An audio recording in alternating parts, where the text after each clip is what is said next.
We welcome you back to Sun Devil Extra from the Mountain America Credit Union Sun Devil Radio Network. I'm Tim Healey, the radio voice of the Sun Devils, and your host for our show. Glad you're with us. As we continue with our preview of the 2024 Sun Devil men's tennis team on this week's show, we are happy to welcome to the program Arizona State's top player, not only ASU's top player, but one of the best tennis players in all of America. He was ranked 12th in last year's final ITA singles rankings, was named first team All Pac-12, and became Arizona State's first men's tennis All-American since 1995. A junior from Overland Park, Kansas, it's a pleasure to welcome Murphy Cassone to the show. How you doing, my friend? Happy New Year to you. Good. Happy New Year. Thanks for having me. Now, you're from Overland Park. Got to ask you, that's outside of Kansas City, and I guess you're a Chiefs fan, and as we tape this, they're about ready to get their playoff run going. Yeah, I mean, I have no clue who we play or how we finish, really. I just follow the games here and there, but I know we're struggling this year, but I think we'll turn it on in the playoffs. I was going to say struggling, and yet they're still in the playoffs, so things can't be that bad in Kansas City with the Chiefs. Let's talk about you for a moment. I want you to look back first at your 2023 season. What a great year it was for you. Murphy had a 22-7 match record last year, won 11 of his last 12 matches, and 9 of those wins were in straight sets. He earned All-American honors, as we said, All Pac-12, and he was an NCAA semifinalist as well. How do you put into perspective all the things you accomplished last year? You know, last year was a pretty bumpy year for me, I'd say, coming off like a 2-month injury where I just didn't touch a racket, didn't do anything for 2 months before, and then I went straight into season and just started playing matches, so it was definitely bumpy. And then doing what we did at NCAAs, we went in there just wanting to get a couple of good matches in, and then we just took it one at a time, one match, this guy, that guy, and then we ended up having one of the toughest draws in the tournament. Yeah.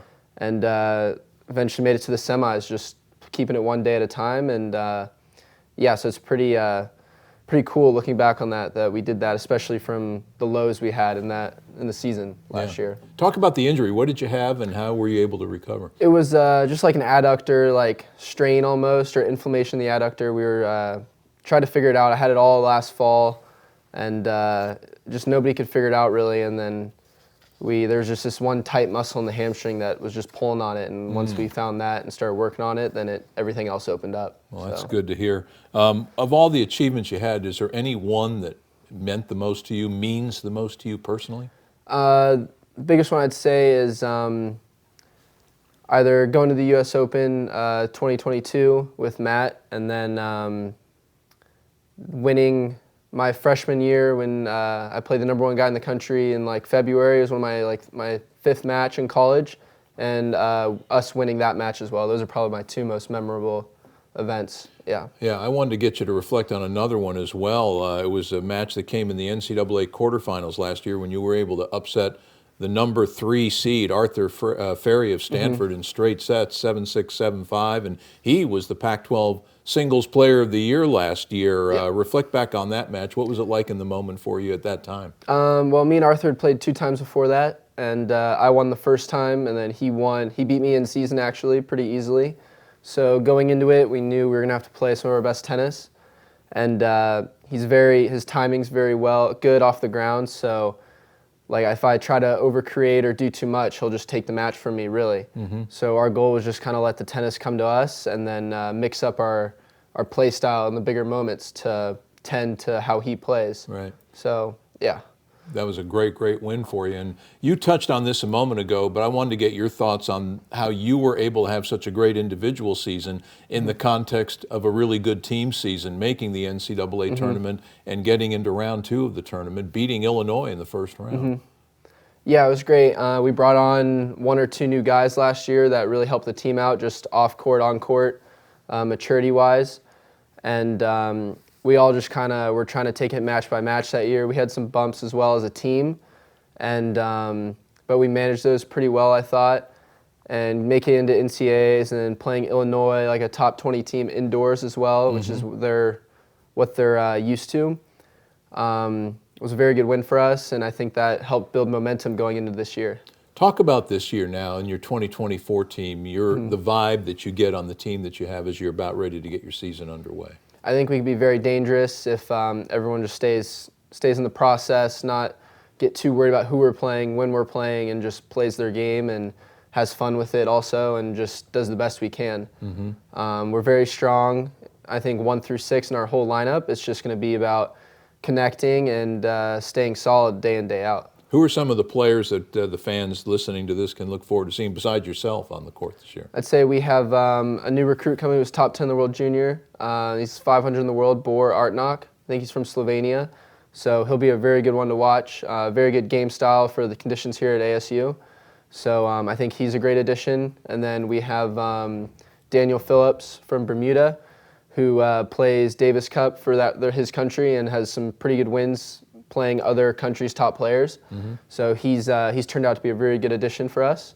And I think those two will be big standouts and help our team throughout this year. Now, when you were coming out of high school in the Kansas City area, what were some of the factors that directed you out here and led you to pick Arizona State? It was tricky because I was going into college off the COVID year and all that in 2021.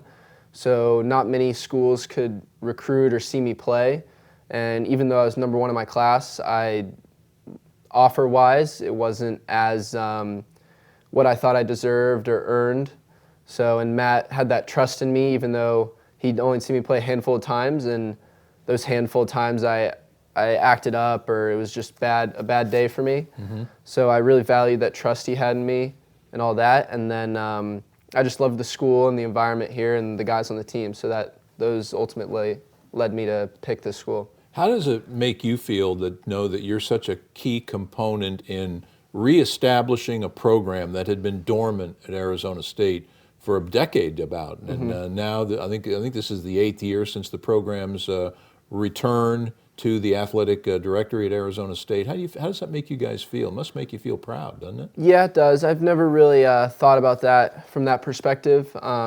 I think my main thing since I've been here is just doing the best I can and giving back to Matt and the trust he's had in me from before I came to school and throughout the whole time I've been in school. I've never really put it into those lenses, but my goal is just to try and give back and do the best I can for the team. You had a fairly eventful offseason, as I understand it. Last summer, you were one of 5 men's collegiate tennis players in the country selected to the 2023 USTA Collegiate Summer Team. Isn't it a program that kind of helps college players transition toward potentially playing pro someday? What was that experience like for you? It was cool. They had 2 coaches designated to the 5 guys that would travel and be there to help out and everything. And it was cool being a part of that. And then there's some camaraderie in the team. There's the 5 guys, so it was cool. But ultimately, it's you're on your own in this sport. So at the end of the day, it didn't feel as team-like as you would think. But it was very nice having those coaches there helping me out. And I still stay in touch with one of them, and he's always there for me, like if I need or I'm in his area to get work in or anything. Yeah. That's an interesting point because now as a collegian, you're playing obviously for yourself, but you're playing for Arizona State University. You're playing for the Sun Devils, and once you get into your pro career, it's going to be the Murphy-Cassone team. You're playing for yourself. What's that thought process like for you? You know, it's I'm very used to it. When I was in high school, I was on my own a ton, and then you get a taste of it when you're in the summers playing, when you go on your own to tournaments in the fall. So to me, it's not a huge difference, but some people it can be a huge game changer for them. But I really enjoy the college atmosphere and having similar guys you're around every day that you enjoy being with, and everything being so organized and clean here. Whereas when you get on your own, it's very easy for things to just get out of sorts, practices getting messed up. So it's nice having all that organizational structure here. Now, the USTA experience was last summer. I understand in early December you were one of 6 American collegiate players, 3 men, 3 women, that were competing for the U.S. at a tournament in France. What was that experience like? That was one of my most memorable experiences, I'd say.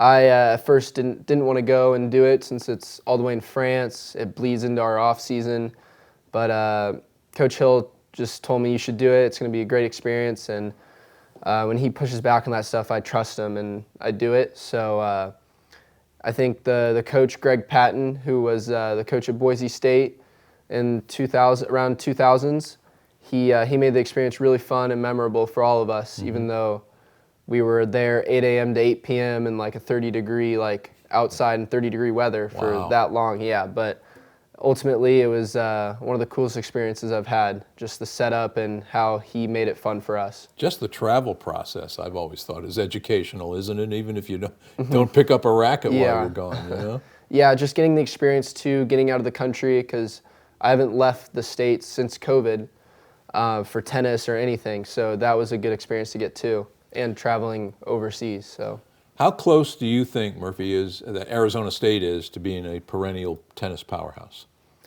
I think we're already there, and I think it's just about staying in the day-to-day and not worrying about all that other stuff and just focusing on what we can do and how we can build and how we can win on that day. So. Well, we're certainly looking forward to your season, your junior year at ASU. The Sun Devils again get their season off with 2 matches on at the Whiteman Tennis Center this weekend, and we're looking forward to this season and watching you progress. Thanks for joining us today. All the best to you.